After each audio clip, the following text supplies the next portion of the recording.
ऐसा प्यार जिसमें दुलार है पूरे बंगाल के तमाम नौजवानों को मुरीद करता हुआ ये नगमा आप तक समर्पित है प्रमोद प्रेमी यादव के आवाज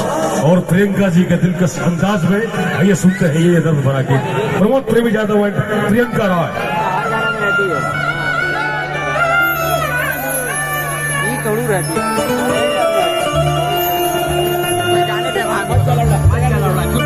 पैसा लेकर पैसा खाता में पैसा खाता में पैसा लेके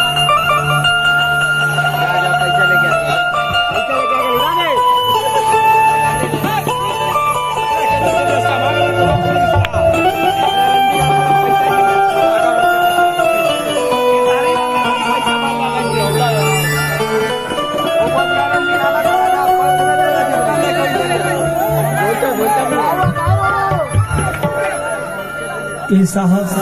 का हो प्रेम बहुत तरीका का होई बहुत तरीका का आप सब प्यार देख ले हो। हाँ मालिक बाकी एगो प्रेम ऐसा जो जीवन के आधारित बा सबको हम सुनाई भी गाना पगला हो गया गोरे। एक लड़का एक लड़की से बेपनाह प्यार कैले रहे लड़का लड़की से प्यार कर ले आई बात लड़कवा के पता नहीं कि लड़किया के माई बाप कहीं शादी होकर दूसरा जगह तय कर देता रहे और शादी हो जाता। हाँ लड़की ससुराल में चल जाती है साहब लड़किया के बात भी पता नहीं। ओहो सुहाग रात के दिन रहे सही सुहाग रात कौन ऐसा लड़की हुई अपना हिम्मत जमा के ये बात अपना मर्द से कहत कि राजा काहे करे जा बनमुआ हो धनिया हो तारा मर्जी बाज हो तू कुछ कर लो काल का दादा क्या देंगे हे राजा तारा मर्जी कुछ कला फजीरो प्रेमी के लगे जाएगा हमसे खराबी ना हम जी ना लाना कौन तो प्रेमी आ गए माई बाप की मजबूरी तेरे से शादी ब्याह हो ताकि वो हमरा बिना कोई लायक ना रही बिना हमरा के खाना ना खाए उनका लगे जाए वो लड़की लगे देखी कैसे क्या हो हर के मरद बात पूछो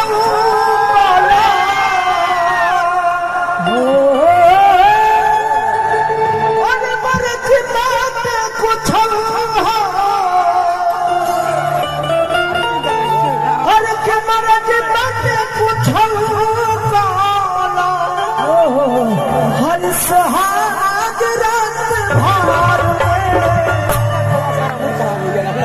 हम जियब ना राजा काहे काहे रे दीवाना वो के बहुत ही बात का हर के मरद बात पूछो वाला मरद बात पूछो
बिना एक पल देखी ना तो खाना ना खाई बिना ना नहावे ऊपर वो प्रेमी के बिना कैसे हवे ना सबको तो प्रेमी आ गई वो लड़की कहती है का आहो कितना हवा से पहले पानी केहू के हो बचा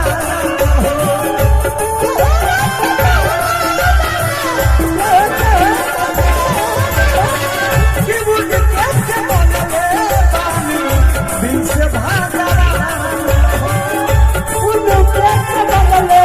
दादो भगवान कितना हवा से पहले पानी परमानंद यादव जी प्रेमी के बहुत बहुत नमस्कार देने स्वागत अभिनंदन कितना हवा से पहले पानी केहू के हो मजा कि मुझे कैसे बोले पानी दिल से भागा जब ऐसा बात होता है तो थोड़ा सा मन करता है कि ये तोड़ खोतरी दबाती है फिर हजा हमारे की जान से मार दो लग जाएगा